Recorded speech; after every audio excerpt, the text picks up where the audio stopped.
My favorite cameo of all time is in Across the Spider-Verse. Here is a quick breakdown, one take off the dome of what that cameo is, the history that led to it, and why I loved it so much. I'm going to do another video as like a thesis essay, but for now, here's a one-take explanation of that cameo. Spoilers for Across the Spider-Verse. Donald Glover cameo. There's a whole history with the Donald Glover cameo. I mean, Miles Morales was inspired by Donald Glover. Isn't that the story of how it goes, that he was inspired by Donald Glover dressing up as Spider-Man?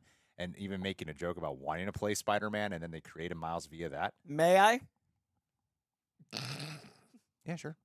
In 2010, there was a very, very successful internet campaign, one of the earliest internet campaigns to go to scale. This is a very big cultural event called Donald for Spider-Man. In the Donald for Spider-Man campaign, there was basically a moment at the opening of Community Season 2, Episode 1, where Donald puts on a Spider-Man shirt, wakes up in bed, and basically announces, man, I'm going to be Spider-Man. This is a moment, or he starts, like, incentivizing people to get him as Spider-Man. This is around the time they're about to cast Andrew Garfield. So there was a high likelihood, a high hope of Spider-Man being Donald Glover because he would have been perfect.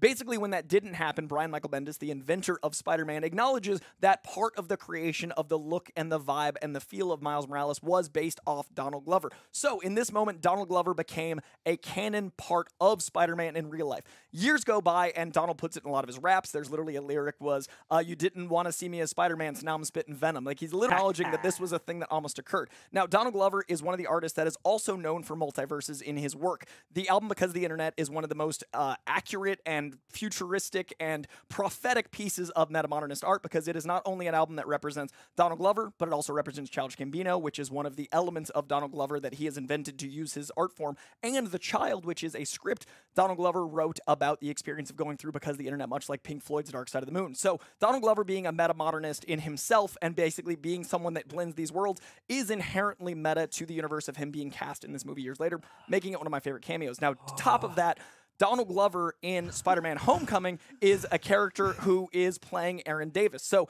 Aaron Davis is inherently based on Donald Glover, because without the character of Miles, you don't get to Aaron Davis. So when they cast him as Spider-Man Homecoming's Aaron Davis, he in fact mentions his nephew lives in that town. He wants to keep him safe. He talks about climbers, but we never had the opportunity to have him evolve into the Prowler. So Donald is now playing his own uncle, but a couple years earlier, he voiced Miles Morales. So he got to actually self-actualize the version of himself that got to play Miles Morales in the first Ultimate Spider-Man game. So now we have Donald Glover basically playing his own uncle, a version of Miles Morales in the multiverse, a version of him that is referenced in Into the Spider-Verse, because the scene of Donald for Spider-Man is actually what Aaron Davis is watching in Into the Spider-Verse. So Aaron Davis in the canon of Into the Spider-Verse acknowledges the Aaron Davis of our universe being Miles Morales, while also having all those things go forward. And then at the end of all this, in this movie, we have him finally evolve into being fully the Prowler, in the Prowler getup that he was supposed to land in the first Spider-Man Homecoming, acknowledging the metamodernism of this entire universe in one beautiful cameo. Donald for Spider-Man, 12 years in the making,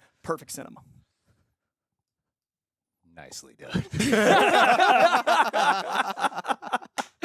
There was a few other elements, but I left some out. I'm going to make a TikTok about it, but that is the short version.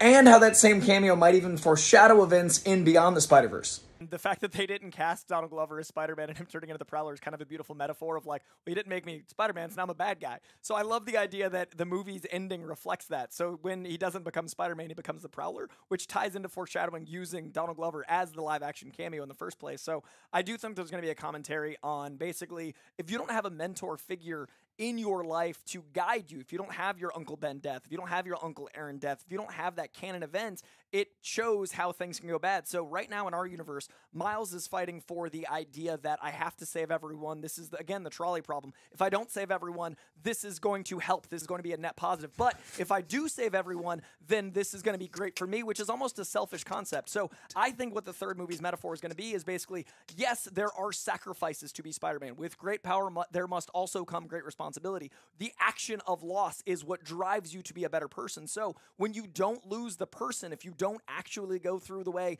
things are meant to be, things can go bad. I don't believe in destiny. I don't believe in fate, but there are actions that have consequences. So much like the Donald Glover cameo, in real life reflecting he didn't become Spider-Man, so he became the Prowler, I think in the universe, Miles has to learn that, yes, there must be loss to achieve greatness.